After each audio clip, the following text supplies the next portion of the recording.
Hey,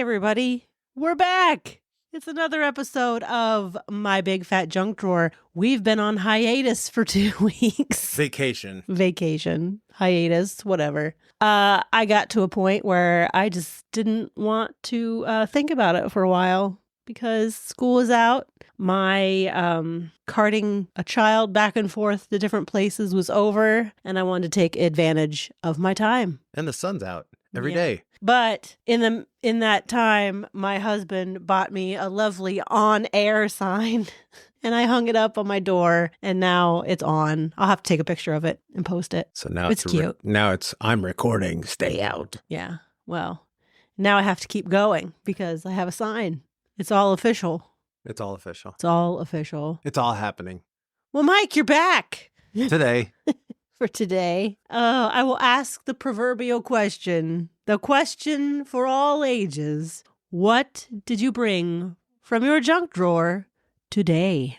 Oh, well, today I found my backstage pass that I received way back at the Veterans Memorial Coliseum for Stone Temple Pilots. Did Phoenix have a Veterans Memorial? Because we had a Veterans Memorial as well. I think everyone has a Veterans Memorial. I think it's like Springfield. It's everywhere. So when did this concert occur? Oh my gosh, it was like 96, I want to say. Mm. Tiny Music Tour. It's one of the best concerts I ever went to.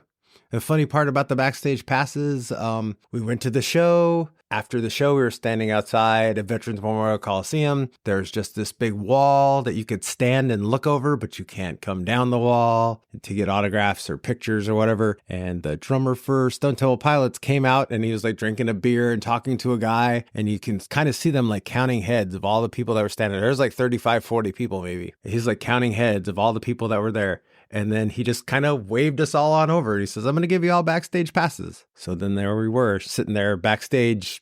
Some people were eating food. Some people were just standing around. And then the guys from the band came in and started signing autographs and taking pictures with people and sitting on the edge of the tables and signing. But the show itself was one of the greatest shows I've ever seen in my life. Was it because it was free? No, but the show wasn't free. It was, gosh, I want to say back in 96, it might have been like $15 a piece though. I mean, I think if you see Stone Temple Pilots without Scott Weiland now, I think it's like $75 or you have to go to like some show that has like 400 other bands you don't want to see. That's true.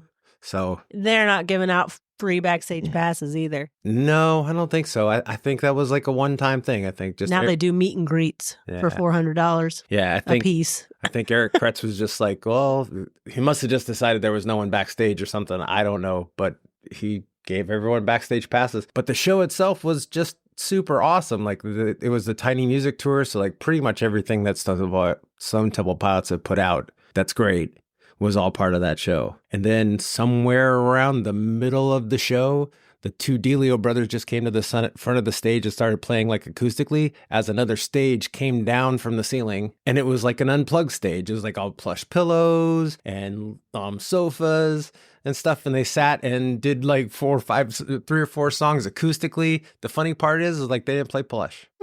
Not during that. That seems like a missed opportunity to me. It does, since everything was plush and purple and it was really pretty. And if I recall correctly, like they had just done like either MTV Unplugged or VH1 Storytellers, which was basically the same stage. But I'd never seen something like that before, like just a whole nother stage come down for them to play 4 or 5 songs. Then after those songs, they left and to do their encore, the stage came back up and then they did their encore. And then Scott got into a fight with one of the security guards because he was pushing kids too hard and spit on him and kicked him in the head. But the music was great. It was a lot of fun. I went with some cool people. We were like 4th row across the middle. So everything was great about that show. Everything's great when you get a backstage pass. It can be, but we weren't expecting it. Let's just put it that way. My friend Brant, who was once my roommate, had been waiting all day, like out in the sun for autographs just to watch them all drive by. And then he didn't go to the show because he's a cheap bastard. Oh. He's a cheap bastard. But For $15? For a guy who basically won the genetic lottery and was like a millionaire. He was not willing to spend $15 to go to a concert. But I have a feeling most of that is just because he didn't want to go to a concert by himself. Because he went to shows. He was one of those guys that had like a digital recorder. Like in 96, they were like digital recorders that came on like these little discs. They were like little floppy discs.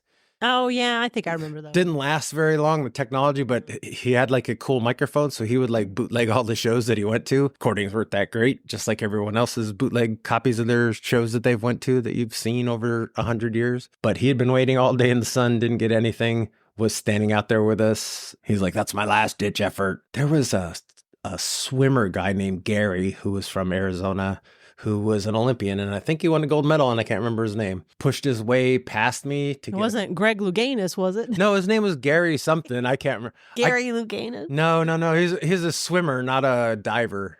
But pushed his way past me while I was trying to take a picture with Robert DeLeo. And Robert DeLeo was like, dude, back your shit off, you dumb moron. He didn't know who he was or anything. And the guy tried to like name drop himself to say how important he was. And gosh, I can't remember his name. I'm sure I'll look him up on Google when I get home or when I get upstairs. And when you get home. When I get home. Two floors up. When I get to the normal part of the house. Well. But yeah, I mean, the show was more important than the backstage passes. I had actually met the guys in the band once or twice before. I seen Stone Temple Pilots like every time they came to town up until they played the Family Values tour. And then I just kind of like they didn't play that often. Mm-hmm. I seen them in Las Vegas. I've seen them in California a couple times. So I've seen them quite a bit. Not as much as the Foo Fighters now that we're older and that's all we go to see. But that's not all we go to see. But I would assume this story would be more about Pearl Jam than Stone Temple Pilots. No, not at all. No. I've met the Pearl Jam guys too, but no, that was one of the best shows that I've ever seen ever. Like Scott Weiland was just an amazing frontman to begin with. For the 90s groups of bands, like everyone else was kind of like at that time, like just kind of stand in the front of the stage and just play their music and then they're done. Even though Pearl Jam played different songs every night, like there was a moment in time where they didn't look like they were feeling it. Now they're more jump around. They're no older now and and they do stuff. But like, you know, if you think about it, like for our generation of people, like Scott Weiland was probably the best frontman in the 90s group. Pearl Jam had the best lyrics and then the best voice is probably Chris Cornell. No, yeah. He was the best of everything. Can't miss that guy for too much. It's actually kind of too bad. I wouldn't mind seeing the Stone Temple Pilots now, but Scott's gone and I'm just kind of not a big fan of seeing someone else sing the personal lyrics of guys of another guy. Yeah, no, that wouldn't be my bag either. Be different if like everything you did was like rock anthems, and I think you could probably get away with like it. Like AC/DC. Yeah, or Van Halen, or when they went Sammy Hagar, nothing really changed. For the 90s bands, like I said, like those were some of the best shows that I saw. I saw Stone Temple Pilots at the Mesa Amphitheater too, and that was nuts, and that was the first time I ever crowd surfed. And I didn't mean to crowd surf. Someone wanted me out of their way, so they just picked me up and threw me onto the top of the crowd. And then all of a sudden, I'm like sliding back and forth. And then I slide forward enough. Security guard grabs my legs. Now I got to run around and come back and try to find my spot again. It was all general mission. So nothing beats the guy in the wheelchair at Sonic Temple that we saw. Crowd surfing more than once. Yeah. Like he gets back to where he gets back to where he was and goes, pick me up and let's do that again. And the Amish guy. The Amish guy's funny. Mm-hmm. There were quite a few funny folks at Sonic Temple. Or the dinosaur guys. The ones in that inflatable dinosaur outfit. Yeah. They crowd surf and run around. I've never, ever done that. I've crowd surfed. I've jumped off a stage before. I don't know why I did that. Everyone could have moved out of the way and I just slapped right on my face. Poof. I'd be a different looking person. I'd be flat in the front.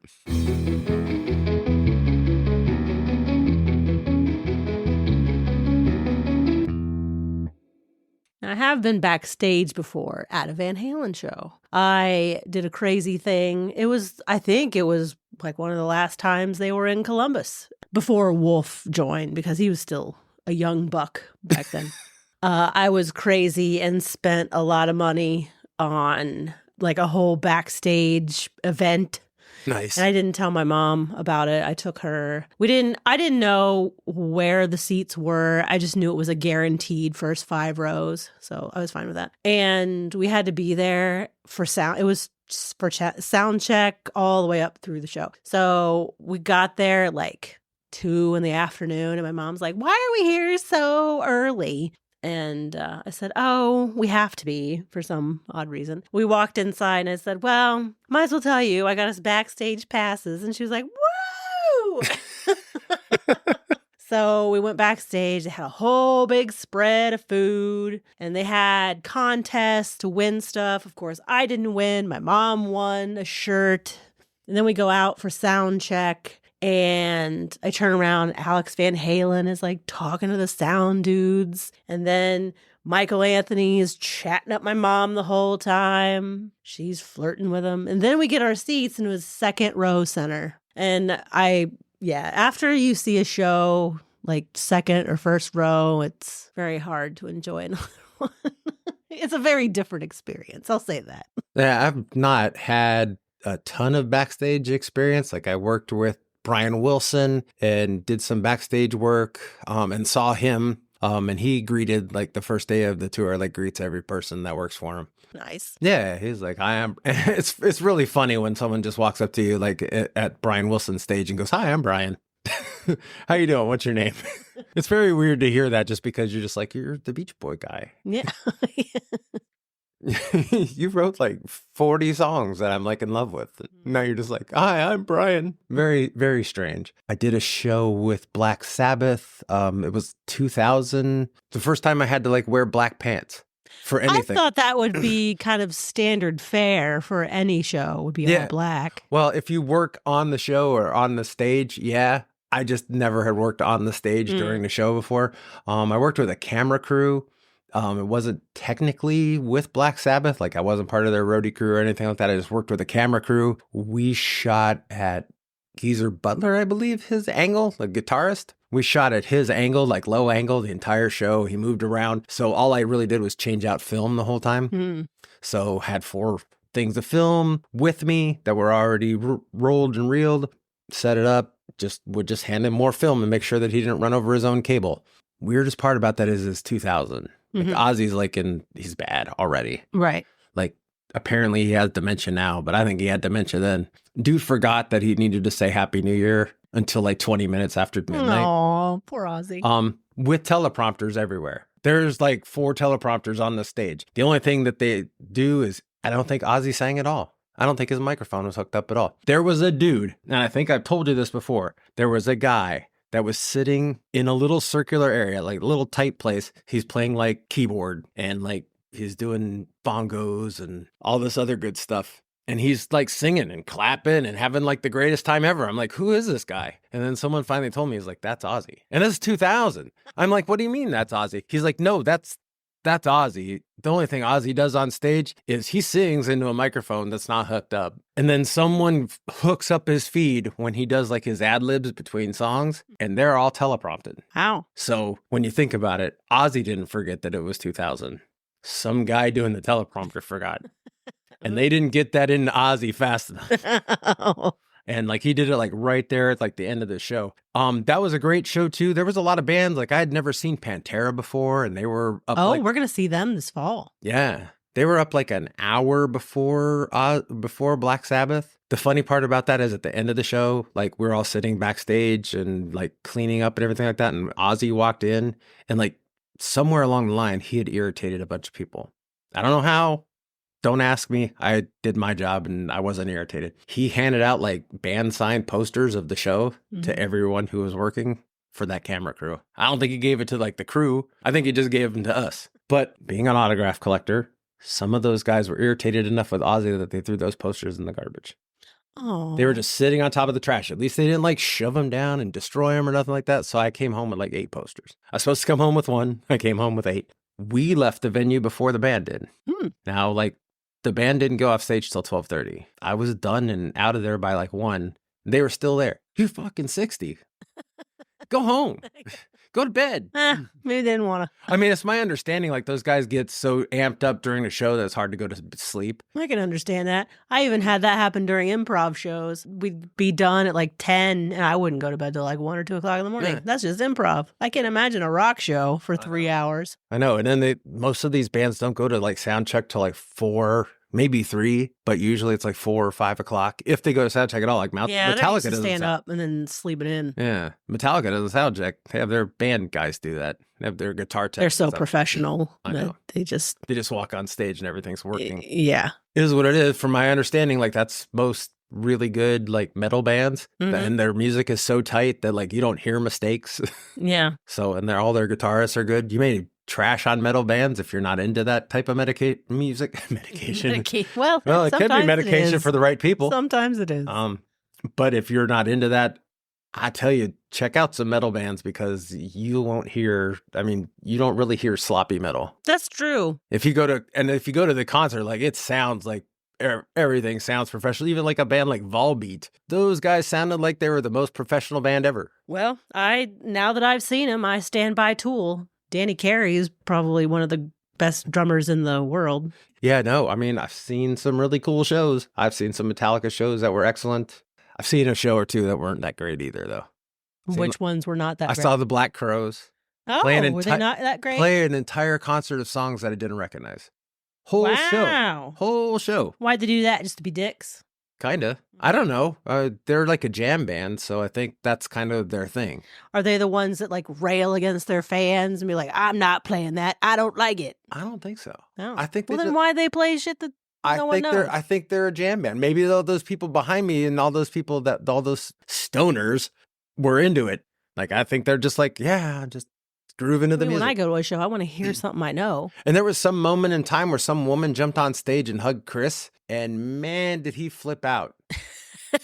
I mean, flip out, like push her away and almost shove her off the stage. And then 2 security guards come rushing her off the stage. It's like some people just want more than they deserve. Like that's what he said during the show. Jesus. It was crazy. And I've seen like Harry Connick Jr. That was a great show. I bet he's good. Yeah, he has a great show. He plays the piano most of the time. The funny part was like he threw some drumstick in the audience, and then the woman who caught it rushed to the front of the stage. She's like, "I didn't get to sign this," and it was like constantly bugging her. Yeah. He's like, "All right, here, give it to me," and then he just threw it back out. Just threw it back out. He goes, "There you go. Go find it again." Sometimes the smartasses are the funniest, though. Mm-hmm. I mean, that was a pretty good show. I don't like talking about what was disappointing, but Steve Miller Band was kind of disappointing when I saw them in concert. I've never seen them. I saw them. They played the Joker. The saxophone player started rapping the Joker, like "I'm a Joker, I'm a smoker." It was horrible. And the worst part is like these old people are like, "Yay, just with the times." No, this is garbage. I remember almost buying acid in the parking lot for that show. Just to have my friends Chris go, "Mike, you don't buy acid from strangers." That's probably not a good idea. I'm like, "Where do I get acid?" This guy had like a book with like pages of like, they all look like stamps. I didn't know anything about it. I just put on a letter. I didn't know nothing about it. Like, well, happy faces. Here's American flag. I mean, like they all different? Or they all are different, but I don't know what the difference was. Like, was it all the same acid? Yeah, I know. Happy face, and then you got the flag version, which is here's an upside down face. You're not going to have a good time with this one. That's wild. The flag one, if you buy that one, you'll be a little bit more patriotic while you're streaming. The happy face, you're going to be excited. I don't know. I didn't even take a shot from that strange lady at the Sonic Temple parking lot. She was like, "Here, want a shot?" Remember when we were walking in? Yeah, you did take it. Did I? Yes. She gave us Jell-O shots, and you're just like, "Oh, we might as well take them." She gave us 4. You had 2 of them. Oh, I forgot. I don't know these people. Oh. Most people are just trying to have a good time. They got too much. Yeah. Some people want to see you die. I don't know the difference, but I was like 19 at the Steve Miller show.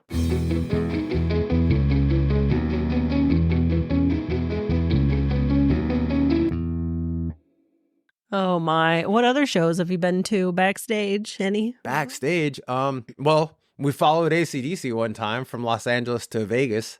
And the guys in the band, like we get to the hotel, they're staying at that Pyramid Hotel. They're all excited. They're like, "Yeah, we're like the Grateful Dead now." I was backstage at the Cranberries once. Yeah, that was a nice little get together. Together.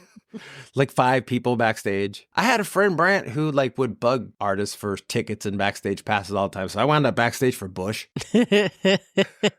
It was funny because they were on tour with No Doubt at the time. So yeah. obviously you understand how those two got married. Yeah.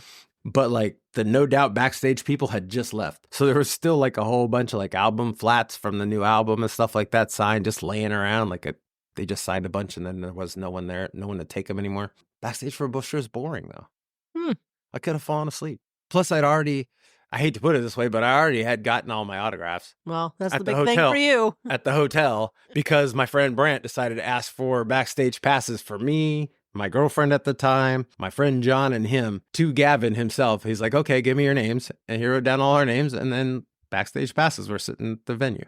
Nice. Brant's like, we already bought tickets. So that was the first time he didn't have to buy tickets. Or that he had already bought tickets. That was the first time he wasn't bugging for free tickets. He bugged like Natalie Merchant for free tickets. Like people that like honestly could use the money. Yeah. Like they're playing small venues. He bugged like Tori Amos. She's like, you're going to be the only guy at the show.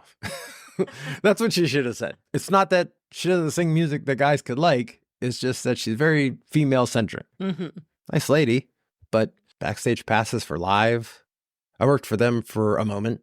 For 2 shows. My friends got me backstage for David Bowie and Trent Reznor. Oh. Or for 9 Inch Nails and David Bowie because they were working. I wasn't. I think that's about it for backstage passes. I didn't get a lot. But you know, the cool thing about like music in general is like the bands have like opening acts. Mm-hmm. And if you come early enough, you could catch an opening act. That's great too. Like for Pearl Jam, I saw like Liam Finn.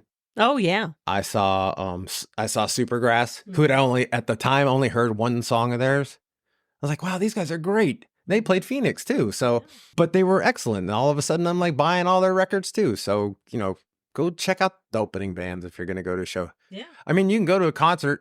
It may cost a lot of money or a little bit of money. It really depends on who you see. But it's like once you can go to a movie at any time. It's still $8. You can go see that movie. Well, now if you don't see it in the first 2 weeks, you're not going to see it. I know you have to run out there and see it. You have to see it opening weekend, and it has to get big number, or else it's not going to be around for very long. Exactly. But I mean, realistically, like you could watch a movie at home or whatever, and you can see it anytime. That concert you're going to see one. They're going to come around once, and then. Bands these days, like they're going to come around this time and then you're not going to see them for 3 years. Yeah. You're not even going to hear from them for 3 years. Yeah. Even if you like follow them on Instagram and Facebook and Twitter and all that stuff, those guys don't do that crap. Someone does it for them if they do it at all. There's a handful of them that I'm sure they do whatever they do. They don't respond to nothing. Most of the stuff you see on like those, if you follow those people. Josh Freeze responded to me on Instagram. What in the world did you ask? It's when they were in Australia and he posted a picture of he and Pat at the of all places Outback Steakhouse after the show because he thought it was really funny and ironic that they were in Australia and they were at Outback Steakhouse. And he showed like their whole spread at the table and I just commented, "Where's the bloomin' onion?" Yeah. Do they have a bloomin' onion? They do not. He responded. He was like, I know. We both didn't know that someone down in the comment section actually told us in Australia they don't have the bloomin' onion there. But he responded to me and was like, I know. It's what I thought when I was there. I regretted it 100%. Do they sell Foster's? You know those big cans? Well, that's their beer. Yeah. That's Australian beer. But I have a friend who's from, my friend Shane, who used to live like 2 floors above me in Los Angeles. He's from Australia. Mm-hmm. Like he's from Australia, like Jesus. Mm-hmm. His accent is thick. He says he's never heard of Foster's. No, I don't believe that. Yeah. I mean, it's probably maybe just where he is. I don't know. Oh, no. I thought it was. I don't know. He wasn't much of a beer drinker either, though. So maybe he's just he just doesn't see it. This is true. But I mean, there was a time like in the 90s and 2000s we were inundated with like Foster's commercials. Oh, yeah. Australian for beer. Yeah. Australian for beer, mate. And the dude. My dad drank it sometimes. Yeah. And they were like those massive cans. They looked like tiny kegs. Mm-hmm. They said Foster's really big. No, those tiny kegs were Heineken. No. I said they look like tiny kegs. Like they're just so fat and big. Like I have small hands, so they were hard to get my hand around. Yeah. But it tasted like warm piss. Yeah. Obviously I didn't drink it back then. I wasn't 21. But I mean, we were constantly bombarded with those commercials, and that's like oh yeah. And when I meet a guy from Australia the first time, of course I ask him that dumbass question. Oh. Have you ever been to the Foster's factory? I've never heard of Foster's, is his response. He's like, I've seen the commercials too. I've never heard of them. My gosh. There's a company on TikTok from Australia. All they do is make marshmallows. They make homemade marshmallows. With what? With a homemade marshmallow. Well, what's in a marshmallow? Sugar. Yeah. Just sponge sugar. Whipped up sugar. Sponge sugar until it But becomes yeah, solid I'll show you. blob. That's all they do is ship out marshmallows. And they have all different kinds of flavors. But they're from Australia. So the shipping would be astronomical. Astronomical. You have to find like a candy company. Actually, no. There's Australian company that sells clothes called White Fox. It's really popular with the teens, and Emma has a few pairs of those sweatpants. Those White Fox. Those are Australian. Nice. Okay. Yeah. And see, but you find those in a store. That company pays the shipping, not us. Correct. It comes through an American distribution center, probably in Los Angeles. I took advantage of the Sam Ash going out of business sale. And unlike what I thought Sam Ash was, all my crap is coming from China. I'm not surprised. 6 guitars coming from China. When I look up the tracking, it's like held up in you bought custom. 6? Yeah. Must have been some going out of business sale. That's why they're going out of business. $89 a piece. Woo! For $700 guitars. But they're coming from China. Now I'm scared they're going to be Chinese crap, not American Well, then garbage. I can have one. Maybe. That's my next gig. I'm going to learn how to play guitar. I'm going to give up on podcasting just in time to... No, I'm going to sing on these. You I'm gonna play my should be like, this is as fiddle. far as I've gotten today. Doom, doom, doom, doom, doom, doom, doom. I don't know I'm anything gonna else. I can do subject that everyone to again. that. No. Oof.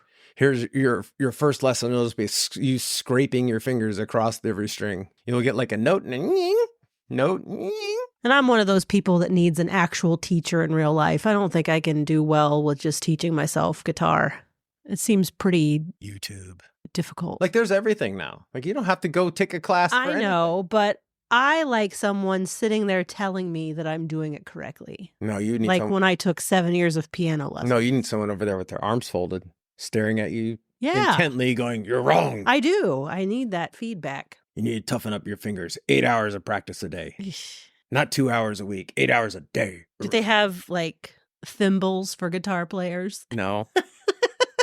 No, but you could learn how to, you could just be a slide guitarist. Oh, I don't want to do Big that. metal piece on your middle finger. I could play sitar. I always like the sitar. It's the same thing. You're still going to hear your fingers scratch across the thing, scratch across the screens. And if you have fingernails, your fingernails are going to go. You might as well play guitar. Try to be like Tom Morello. Yeah, see, that's what I want. He plays some parts like a DJ with a turntable. Chirp, chirp, chirp. That's why he's one of the better guitarists. I've seen Rage twice. No, now see, I never did, and now I regret it because I'm never gonna. I saw them once open up for U2 on what people think is the worst album, the Pop Mart tour. Oh, I remember that. Yeah, they opened up for him at Sun Devil Stadium. I just remember a big lemon like hanging around on. Yeah, No, it was a big lemon that they walked out of. was it? Yeah, like the Okay. top opened I knew up. there was a lemon involved. Like, I don't know. It looked more like an Easter egg, one of those plastic ones. yeah. But Rage Against the Machine opened up for them, and I saw them at the Mesa Amphitheater. And then I saw what became of Rage Against the Machine and Soundgarden. I saw Audio Slave 3 times on the same tour. Wow. And then they were like done like after their second album, so they didn't really tour again. I saw Chris Cornell by himself at Wiltern Mm-hmm. with my friend Chris. Oh yeah. And that was a great show, but I was sitting there going, he's never going to get back together with any of those bands. He just has these guys back here that play Mm-hmm. the same licks and everything like that. But then Soundgarden got back together. We were supposed to see them on tour. He died the day before. I know, like 2 days before. No, it was the day before. Yep. We woke up. We were gonna go, and I know not happening. you woke me up just to tell me the news. I was like, son of a bitch. At first it hit me weird. Like I was just like, oh, okay. And I went back to sleep. Yeah. I was like, wait a sec, what? It was terrible. It was terrible. It was awful. I got to see them twice. Mesa Never got to Amphitheater. see them. Mesa Amphitheater both times. See, I've seen a lot of shit in Arizona. I don't know where. Well, Phoenix is like LA light, so Yeah. they get all the shows too. Yeah, we can get good bands like at the state fair. Like I saw Nirvana at the 94 state fair. Mm-hmm. Like at the fair, It $6. takes like 25 minutes to get to Phoenix by air, Yeah, by plane. yeah. Nirvana, $6 to get into the fair. You get to see the show for free. Yeah. There were still kids sitting outside asking me if they could borrow $6. Borrow? I'm never going to see you again. I would say that too. Can't borrow it. Borrow $6? Am I going to give it to you and then follow you inside and you're going to hit an ATM that doesn't exist yet and give me my $6 back? But there was multiple people. It wasn't like just one. And that was at Veterans Memorial Coliseum. That's attached to the fair. So saw that show, was told it was only supposed to last 40 minutes. It is like 2 hours and 20 minutes long. Every once in a while, MTV releases another song that they played at that because apparently they recorded that whole show live, but they won't put that out. Why? I don't know. Maybe they have to make payments or something like that. I don't know. But every once in a while, like something releases and you see the little MTV logo in the corner. I don't know why they don't just find a way to release the whole thing. I mean, they released the MTV Unplugged after Kurt died. Why don't they just do this? It's going to show up as like I don't know, like it's going to be part of like a big release. So I got to pay $40 for the DVD and get a CD that I've already had twice. It's like the In Utero CD. I think they released that 2 different times with like extra stuff. So now I bought it 3 times. And I've returned it 3 times to someone else, or I've sold it to somebody else so that because I have it on my iTunes. Or and half-price books. Yeah. Just re-release it. Here's some free money. All you have to do is put some new packaging on it. I'll buy it. I'm a sucker.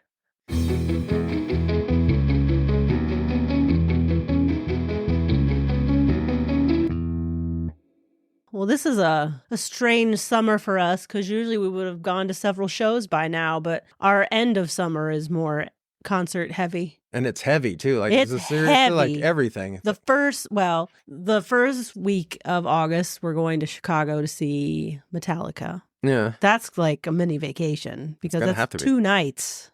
Well, it's 3 days though. 3 days. Well, and there's a free day in between. So their shows are like Friday, Sunday. And if you want to get the poster, you got to go there Thursday. Yeah, I know. To get the Thursday poster. And then we come back and we're home for like a day. And then we see the Struts in Columbus. Yeah, see? Which I'm excited for. I know, an opening band. Yeah, it's an opening band. They opened for Foo Fighters and we've loved them ever since. Yeah, they've been great. Mm-hmm. They're a very fun band. Yeah. High energy. Yeah. Good time. See? We actually bought the VIP experience for the Struts. Which is why I bought the guitars. Yes, because I love them so. Oh. Funniest part is like those tickets came out and like both of us came to each other at the same time. We should get the like because I regret not getting VIP experiences previously for other things. It's expensive. I know. But I splurged for the Struts. And then at the end of August, we go back to Chicago to see Pearl Jam because they won't come within 5 hours of us. So they came to Columbus when we first moved here. And that was it. That has been like they played Cleveland like 2 days before that. 14 years ago. I know. And they played Cleveland like 2 days before. And guess what? They haven't played there in a while either. No. They played Cincinnati once on the Lightning Bolt tour. And now they're old and don't travel as much at all. And they make comments like, we're not going to play marathon shows any longer because we're too old. But to me, whenever I see those set lists, because they put out the set list every night, it seems the same, like the same length. So I don't know what they're saying. I know it might be a song shorter. Maybe. Or maybe less. Doesn't feel because like I've only sort of like casually listened to one of the shows that someone posted on YouTube. Mm-hmm. They don't seem to have like the huge guitar solos between songs and stuff. Oh, well, I mean, that's okay. I want to hear the words. Yeah. I just want to hear the song. I just want to hear him play Smile in front of me. Are you going to cry? No. You get a little teary-eyed when you go to Pearl Jam. That's understandable. Kind of inevitable. Mm-hmm. Even if I haven't listened to her music in like years, I still get like all choked up. It's your birthday present again. Again. The last time we went to Bourbon and Beyond in Louisville, Kentucky to see him for your birthday. And we didn't see any parts of Louisville because we don't want to. No. Well, and it was like 100 degrees. No shade that day. Yeah. And I didn't notice that it was so hot. I know. Until the show started and I about barfed because of heat exhaustion and everyone like just, it was so oversold. Like the pictures, the overhead drone shots of the crowd is insane for that show. It was hacked to the gills. My favorite part of festival shows is people complaining, Pearl Jam fans don't move. No, they came to see Pearl Jam. There just Exactly. happens to be all these other bands in front of them. Well, Go and that check was 'em the out. first time we saw Greta Van Fleet. Yeah. Because they played right before Pearl Jam, and then all these young folks left. I know. Wasn't they crazy? I know. I liked them too before I we do even like saw Greta them. Van Fleet. Like I'd heard they had two. They were on a third out. They were on an EP and 2 albums. That was the second album at the time. That's what they had put out. I'd already heard all of it. I thought it was great. People are like, "Oh, they sound like Led Zeppelin." Who gives a shit? I know. Everyone sounds like somebody somewhere. I think they're great. Yeah, They're exciting too. I think they're exactly what I was hoping to hear. Mm-hmm. Well, and that's really why we went to see Here Now last year, because that whole weekend was good. Yeah, there was a lot of people. The Killers, Foo Fighters, Greta Van Fleet. Yeah. Was Greta Van Fleet, they were before the Killers, weren't they? Yes. Yeah, the night before Foo Fighters. Yes. And then the day of Foo Fighters was Living Colour and Royal Blood. Yes. Mm-hmm. Yeah, Royal Blood is good. Yeah. Yeah, Royal Blood is good For too. a 2-piece band, they can fill some rooms. Mm-hmm. Rival Sons is good. Yes. Oh, I love Rival Sons. They're playing in Cleveland. But I liked Royal Blood. Yeah, it was good stuff. Yeah. I didn't like sinking into the sand. That was a weird experience. It was, because the sand kept shifting under my feet somehow. Like all of us, I was standing straight up, then all of a sudden I'm like on You'd a start little hill. sinking into it, and you could not leave. Once you were out there on that beach, you best not leave, because you'd never make it back. You could make it back if you came back during the day. Yeah. Oh my gosh. If it was night though, no, thank you. But everyone was pretty cordial too. Like people would let us get past them. I never really I felt more like people were on top of me at that Pearl Jam show at Bourbon and Beyond than I did on the beach. That's because everyone around you at the Bourbon and Beyond was vaping. They weren't smoking cigarettes. Get a life, people. Smoke cigarettes. These people are vaping like 19 different flavors. Yeah. Of bubble gum and strawberry shortcake and whatever else they come up with. But when you start mixing like all that It was stuff, gross. and you're not used to it at all. Yeah. Like we weren't even smoking or anything like that. Awful. Yeah. Oh, here's a tip. If you ever go to Bourbon and Beyond, get the VIP parking. Splurge for it, because it is literally 10 feet from the gate. Don't tell people this. Oh, we're never going back. You are too. And then I would go this year. no one's listening to this. And then you get on a golf cart and they take you right up to the front. So, yeah. Don't tell people this. We're going to go back. Oh, please. I'd go this year if the tickets are free. Well, actually, I'd go my see sister Beck. lives in Cincinnati now, so we do have a place to stay I know. halfway. I would go see Beck. No, I'm not traveling that far to see Beck. Oh my gosh. He didn't come here either. Oh no, he played like the else, whatever it's called now, but at the LC. Kemba Live. I can't keep up. I know. They change sponsors every. I know. Well, I mean, it's understandable after COVID. Everyone had to sell out whatever they had to just to make ends meet. Pretty much. Lots of good restaurants. Lots of good people had to go get jobs at the hospital for $16 an hour. So what other stories you have for concert going? For concert going. Let's see. Oh, we had a good time at Rob Zombie, speaking of Kemba Live. We did. That was great. That was a cool show I was too. right up front for that. I know. Dear friends. I know. We ran into some people that I knew, and you're going to laugh. They're autograph people. The guy's like a doctor. I know. Well, as some And I people think of all kinds get the autograph bug. I believe his wife just finished her doctorate.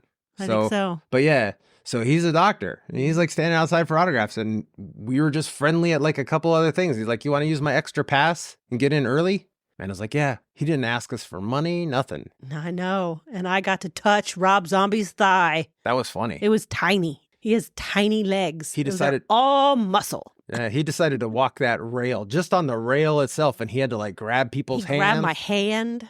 He had to grab so he wouldn't fall. Yeah, so he wouldn't fall. All while singing, he has to eyeball people that are going to catch him. I'm telling you, his shows are a great value. Flash pots, fire, all for the low price of like $45-$50. I like when he played Sonic Temple last time, and he's like, "We haven't played in the day in so long." Oh my God. Yeah. Because I had to play in the sunlight because I love Rob Zombie. Kiss was the headliner that night that we walked out on. The very first time I went to see Rob Zombie, it was at, the LC/Kemba Live. He comes to Columbus all the time, by the way. I was at work. I was getting off work, and I had like khaki tan pants and a nice sweater set. I get out of the car to go in. Everyone around me has like all black and like chains on their pockets and everything. And I go to get wanded by the security guy and he looks at me up and down. He's like, oh my God, just go You in. probably thought you were working one of the concession stands. He's like, really? Where's Like, your red? Yes, I love Rob Zombie. Where's your red concession shirt? I looked very professional for a Rob Zombie show, but I love Rob Zombie. All those people with the Rob Zombie t-shirts on that take up the whole damn front of the shirt. Come on, Rob. Just a small logo. So much. I know. I would love to have a Rob Zombie shirt, but I just don't want his face all over it. One time, my friend, we went to a Lenny Kravitz show and he bought me a shirt for, she bought me a shirt. Big picture of Lenny right here. Oh, and then yeah. it says Lenny Kravitz here. I wore it once. I broke up with that girl because I couldn't wear that shirt around her, but she wanted me to wear it like all the time. You love Lenny Kravitz. Not this much. I would wear it. Oh my God. I mean, good God. I don't understand. Small logo. If you want to put your name really big, that's fine. Yeah. It doesn't need to be the I whole don't need a damn big shirt. face. I don't need like Dave Grohl taking up my whole shirt. I know. I don't need anyone. I don't from need there. anybody's face.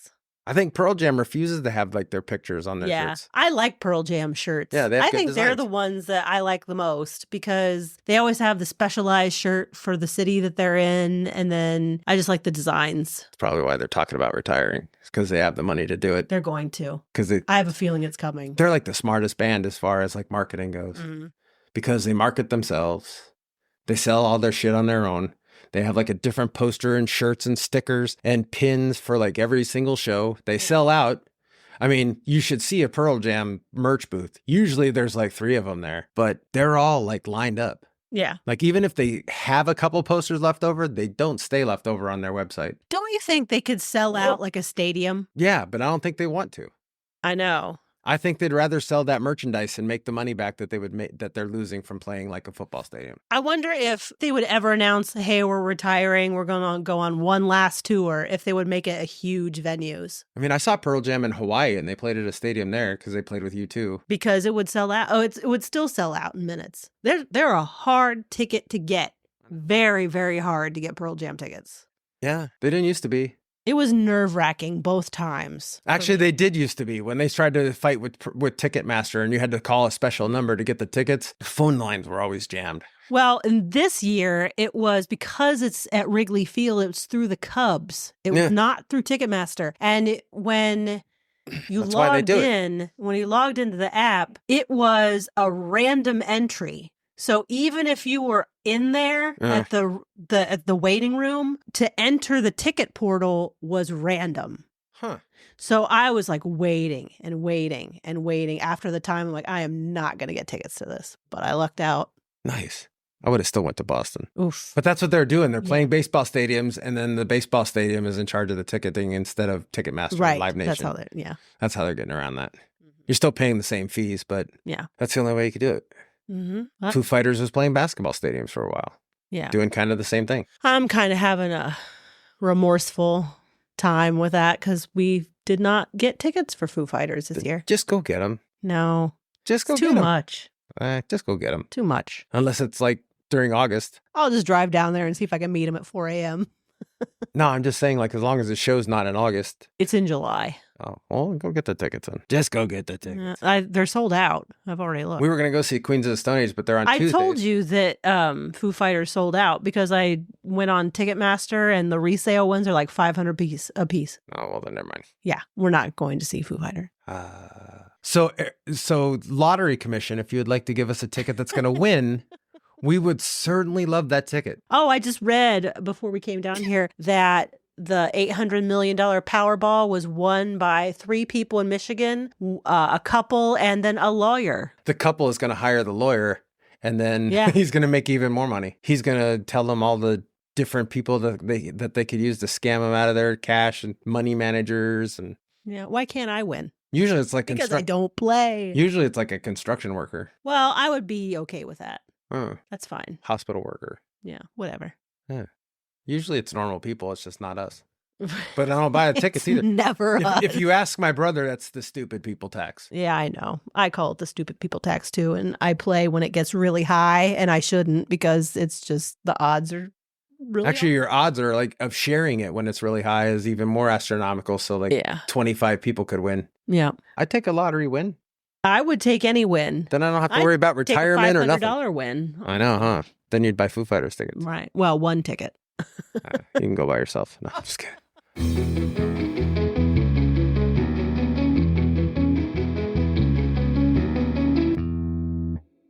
I've seen the Foo Fighters probably like 9 times more than you. 9 times. 9 times. I even said it like that without even thinking. Mm-hmm. 9 times. I saw the Foo Fighters on their Friends with Mike Watt tour. You have a picture with young Dave Grohl with his long hair. I know. It's so funny. He looks like he's 15. I believe he's wearing one of those. Remember, he used to wear the turtlenecks, the long sleeves. Dude, I thought he was wearing a Ween shirt. Because that's he who was. I think he is wearing a that's, Ween shirt. That's who was opening for them. Yeah. Dean and Gene Ween. They were great. They were like the original Tenacious D. That's so funny. Dean and Gene Ween. I always wondered if that was their real names or if that's what they just did is like a gimmick like the Ramones. Like everyone's just named Ramon even though none of them are. But Dean and Gene Ween, that was a great show. They were fun. I saw the 90s. I saw the Foo Fighters at the Pantages Theater, and I saw them in Irvine, California, and I can't remember the name of the venue, but it was attached to the college. Oh, yeah. I remember that joint.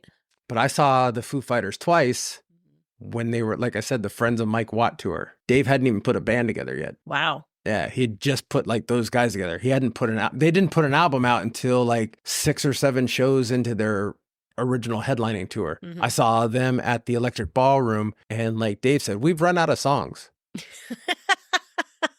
Before they got to an encore, like they were going to leave and come out for an encore, and they're like, we're out of songs because all they had was the album. Yeah. So they played like 2 Pink Floyd songs at the end. That's funny. Like they come back out, they're like, hey, I don't know what to play. Oh my gosh. I saw Alanis Morissette when Taylor Hawkins was their drummer. Oh, that's cute. Speaking of which, that's cute. William Goldsmith was the Foo Fighters drummer at the time, and now he's back with now I can't remember the name. I have like 2 other albums too. Oh, Sunny Day Real Estate. Yeah, Sunny Day. Because him and Nate came from Sunny Day because they broke up because the lead singer found God. Well, now apparently he's not into God. He lost him. Now he's back. Now he's back singing again. Not like Creed. Oh God. The original God band that I saw all of them walking around with porn actresses. Yeah, I know. That's a real dichotomy there. No one got my joke on Facebook. I'm still bummed about that.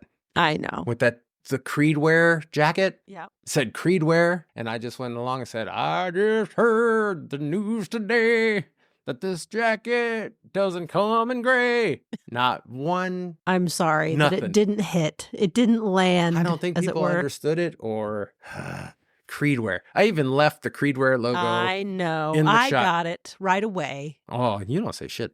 It's like if I laughed at all his stuff, I would be the only one. Just like the show. No one's listening, so who cares? I know, right? So who cares? So let it roll. Yes. What do you hate?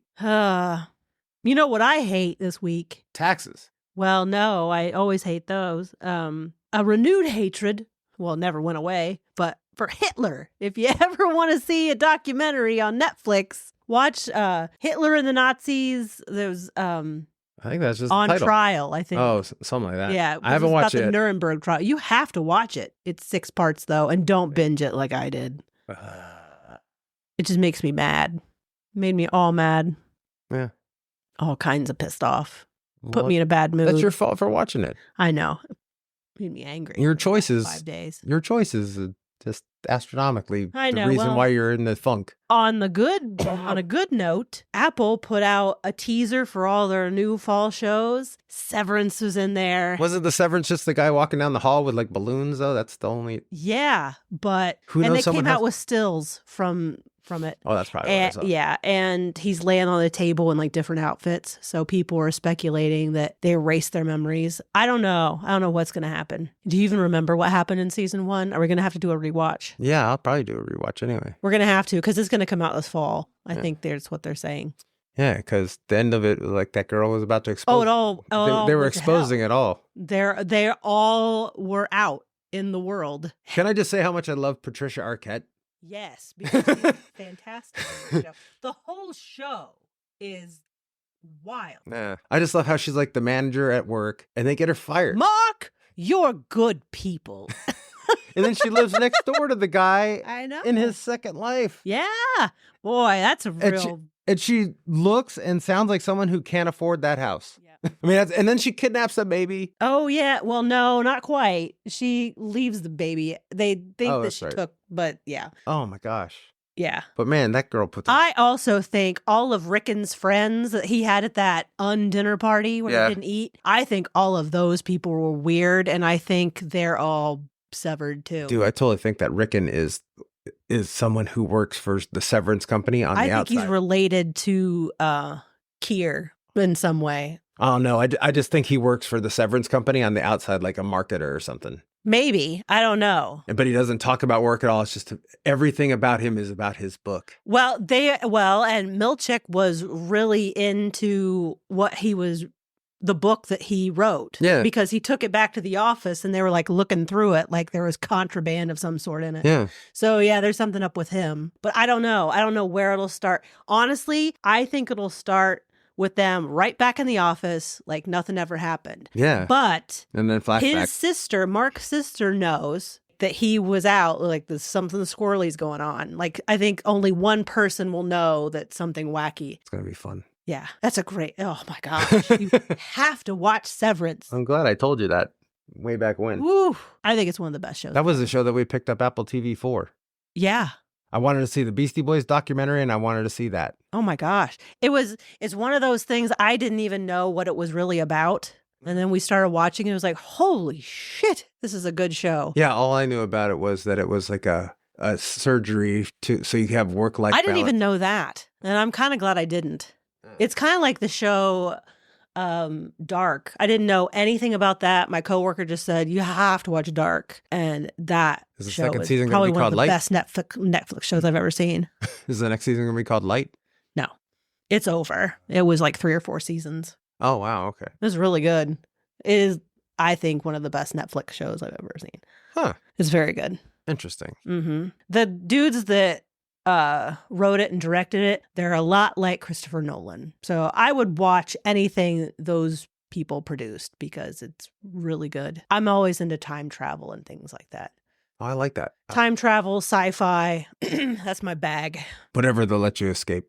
I like that. I like that show on Netflix, that Borderlands was fun. Oh, I didn't see that. Yeah.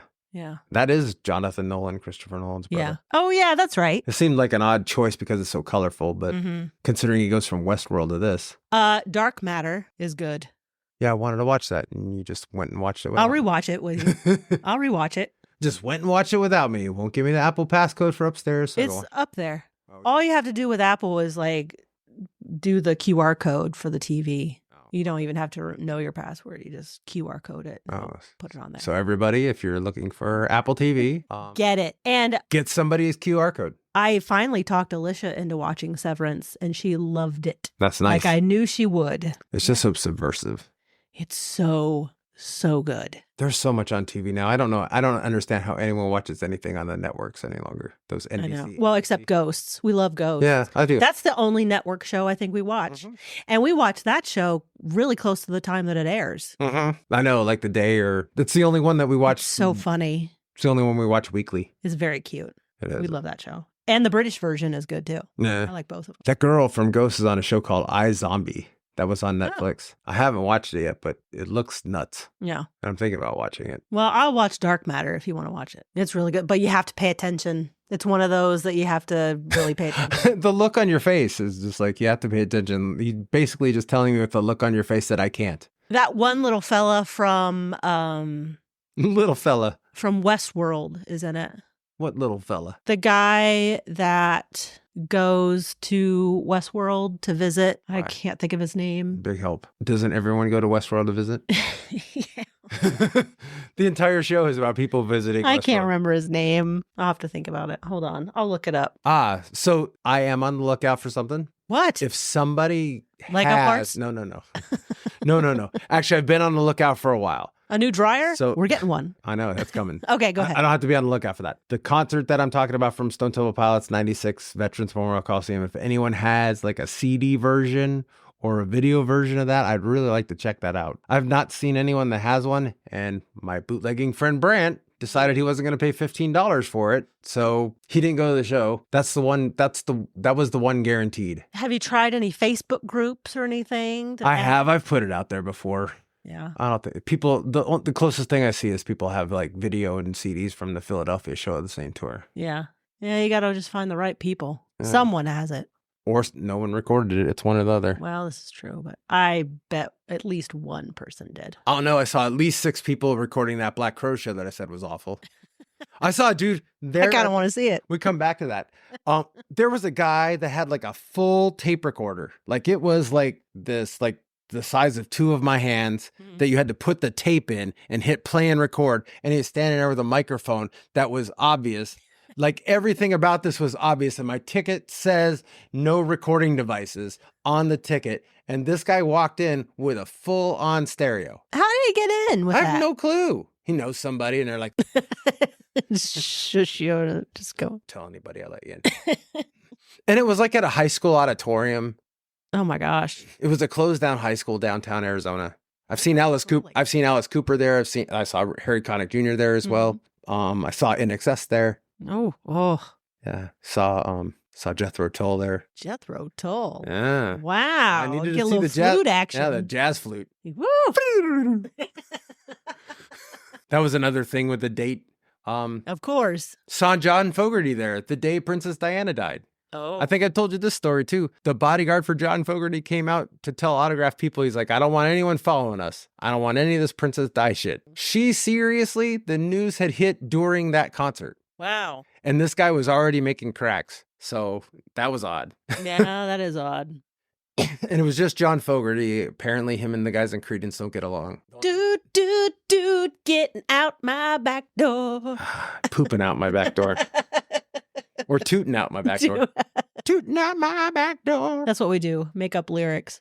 I know. And then I forget them, or else I'd be really funny. You think I'm funny now. Imagine if you heard me talking all day long. You'd be like, oh my God, I'm going to strangle this guy. Does anyone have a pipe cutter where I could just cut his head off cleanly and just keep spinning it around his head? Pipe cutter's interesting. I don't think you can get that around my neck. So what are you doing this weekend? Nothing. It's Father's Day. And there's lots of shit that I got to do around the house still. Because you got a dryer coming and I got a cat house that needs to go away. Not that kind of cat house.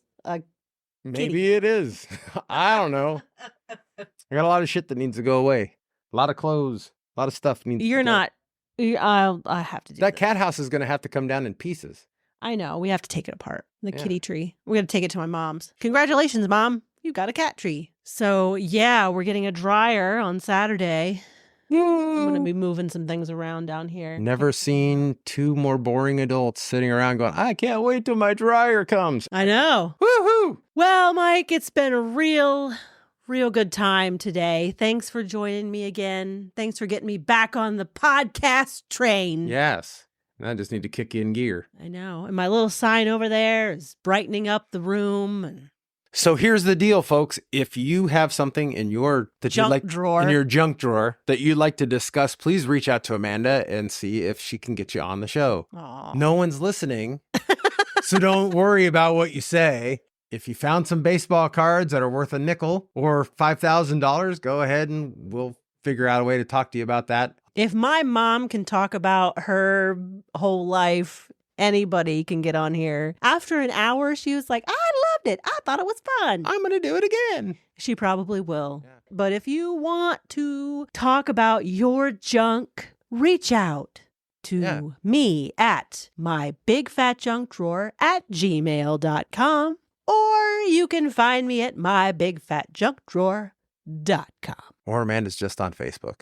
Yeah, I'm on Facebook, Instagram, all that stuff. Instagram, Threads, whatever else they throw in front of you. I know. Like, not on the Snapchat. I don't get that one. Wow, that's not owned by Facebook. No. Like Facebook's going to come up with another model soon. Maybe like Facebook, Instagram, Threads, this thing.